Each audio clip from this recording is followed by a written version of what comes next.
jokatzeko taldetxo bat ere, esprina ikusten dugu, txikindularia metro batzuk hartuta lehenbiziko postuan. Zeharkatuko dugu, Txeki Esportateko Julen Mitxelenarena.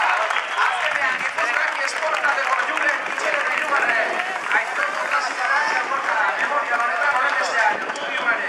Osatu dugu, Intente García de Carlos Esporte, txirrindularia irabazten. Alberto Gallego Mitxelenaren, beste txirrindulari bat, jendearen txaldo artean eguana. Hortzeuta berrogeita amaika dorsari, Javier Sarda, Kajarroareko Ibai Salas, horretxe errugan. Hemeia da, talde nagusi bat luzetu, naturkasikoa bere, hortxe erruganatu da. Alborako, Ibai Salas, bere ere bai. Txirrindulari gehiago apurka-apurka erruganatzen ari direnak, baina besteak gogoratu berriz ere. Intente García del Mateosek irabazi du hamargarren, Aiztondo klasika, Patxi Alkorta, Memoriala, bigarren, Alberto Gallego izan da eta Julen Mitxelena,